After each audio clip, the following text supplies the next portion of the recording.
ورکومه ساقي زویم د مینوشای په غرور ساقي زویم د مینوشای په غرور دی میخانه کې زما جام کیږي ساقي زویم د مینوشای په غرور دی میخانه کې زما جام کیږي او تک د خپل شملې قدر وکړي تک د خپل شملې قدر وکړي ستا د پیزار به احترام کیږي په دې شعرونو بلنه ورکوم خپل ډیر ګران او ډیر خوږ شاعر چې تاسو یې اکثر د دې مشاعرو نظامتونه هم کوي په ډېره ښه طریقې سره په ډېر ښه انداز کې که چېرته د کبډای میچوني نو په هغې کې هم هغه د هغې هغه کومنټي کوي د هغې هغه پروګرام چلوي که داسې نورې غونډې نو د هغې میزباني کوي ډېر په ښه توګه ډېر ښه شاعر دی نو بلنه ورکوم صاحب جان اندلیب صاحب له چې راشي او تاسو ته مخامخ شي او خپل شعرونه تاسو ته وړاندې کړي صاحب جان اندلیب صاحب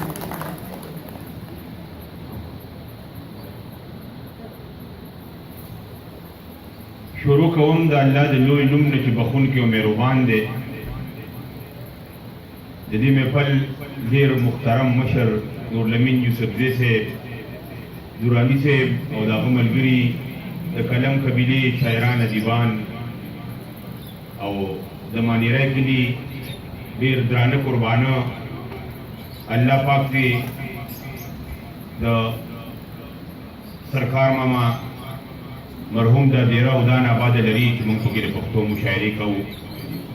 ډېره مزیداره ډیرې جوړه کړې ده یو غنټه یې په کتو لګي چې بندې ګوري د ګوتې کې شدو ځای پکې نه دی پرېښی الله دې ودان آباد لري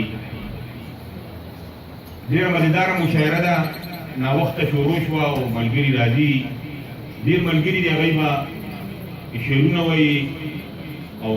خبرې به کېږي یو مهرباني وکړئ شاعر له داد ورکوئ شاعر ته نه څه غواړي نه او تر ناوخته پورې کښېنئ چې ملګري ټول تاسو واورئ موږ به ستاسو ډېره مننه کوو یو دوه کیسې وړې وړې وام توجه غواړم داد به غواړم د فقي سوچ مې ورکولو بجلی ونیولم د فقي سوچ مې ورکولو بجلی ونیولم ټول رېږدېدمه په یو بوټ کې د جهان بجلي وه دې کې ناڅاپه مې چاخوا کې وویل لاړه بجلي د مرګه بچ شوم شکر دی د پاکستان بجلي وه یو بله کیسه وامه جي د فقي سوچ مې ورکولو بجلی ونیولم ټول رېږدېدمه په یو بوټ کې د جهان بجلي وه دې کې ناڅاپه مې چاخوا کې وویل لاړه بجلي د مرګه بچ شوم شکر دی د پاکستان بجلي وه یو بله کیسه وایم په سره غرمه کې مې یو ماشي غوږ کې وبړېده په سره غرمه کې مې یو ماشي غوږ کې وبړېده ما ویل څه کوې چې پرې مې د لږ ګیم کوم ما وی د ورځې رڼا ګرځېدمه چپ وهې ته ویلې ګراني ده نو د ده کا ور ټیم کوم یو بله کیسه وایم جي بې اتفاقو او بنیتو باندې اوچېږي لنګې بې اتفاقو او بنیتو باندې اوچېږي لنګې کوچ او ماسته کې هغوی سره لسی بیانوي عجیبه ملک دی د باران سوال پکې نه شو کولی باران شیبه وشي او ټوله ورځ بجلي بیانوي بیګای بوټل ګاز تر ښار 9 بجو پورې نه وه سیده باد ولګي نو کوچلی وچلېږي بیا موږ دقسې ناست غزل وامه دي زما زه غزل دی زما زړه زما د سر خبره نه اوري زما زړه زما د سر خبره نه اوري او ماشومان د چاکستر خبره نه اوري خلک مینې ټلویزیون باندې ګوري